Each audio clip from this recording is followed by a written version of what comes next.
You mentioned you had children. How old are your children now? I have a 10-year-old boy and a 3-year-old girl, and another on the way in February. So. Okay. Do you, bring your music also into their upbringing? Is that an important thing for you? Absolutely, yeah.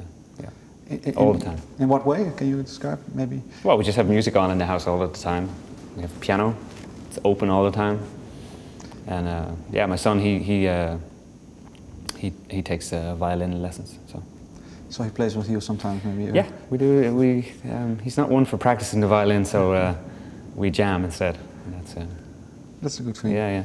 Yeah, I was just thinking, at what point you described maybe that at some point you felt a little bit, trapped or paralyzed, maybe by the attic phase. At what point did you came to the idea to re-release the Polichinelle? How did it came to the idea?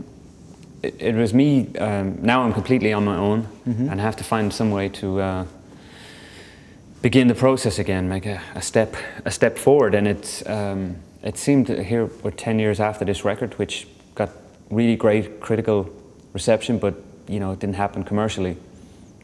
But let's just try and celebrate it in some way. So, Atlantic agreed to license the record to me to bring out an anniversary edition, and so I set that in motion myself, and then that just coincided with mass market here in Holland, saying, well, we could release that in Holland. And because how did you find them? Where you already knew them, or was that? No, Marcel from the label, he invited me to play a concert at a little venue in The Hague, and I said, well, I'll be probably down in December to, if this 10-year anniversary thing happens, I'll probably be down in Holland in December. And then he said, well, maybe we could release the 10-year anniversary in Holland, and it started that way, boom, boom, boom, boom.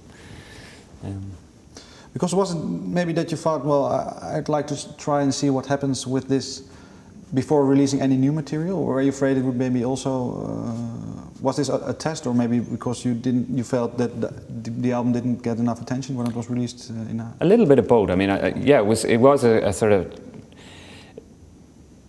a moment, a chance to just sort of celebrate that it was a good record and it's 10 years ago, and give it one more chance to be just sort of recognized as, it was a good record. But also to give me a chance to begin something new. Maybe if it did get some recognition, it would give me the energy and focus to start working on new songs, new record. I really didn't have a fixed plan, because it was just totally unpredictable. I couldn't say what way that was going to go. Because do you need that maybe that attention and recognition from other people to get yourself motivated, or are you always writing in more or less?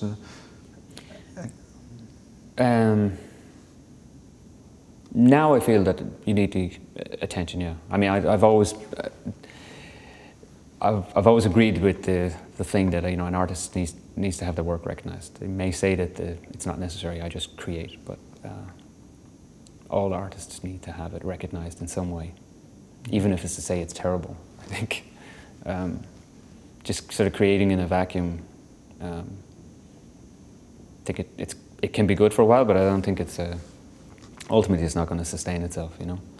So yeah, that's release the record, the 10-year anniversary edition, and get some focus back on what I'm doing. Because I read somewhere that the release also triggered in you the ambition to write new material, or at least work on a new album. Yeah. Can you say at what point, and maybe through what attention or a reaction that you got that maybe said to you, well, let's go for it? Well, we had a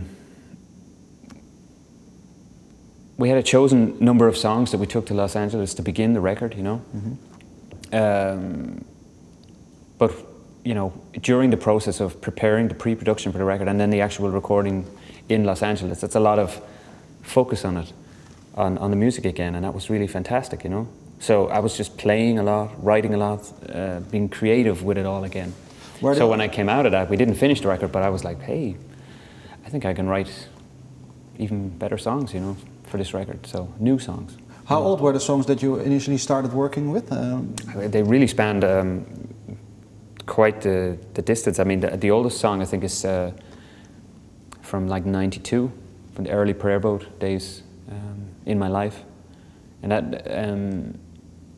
it just never found a way onto a Prayer Boat record. I think we even played it live a couple of times, but we never found the right way to record it or whatever. So, but I think we got pretty close on this record.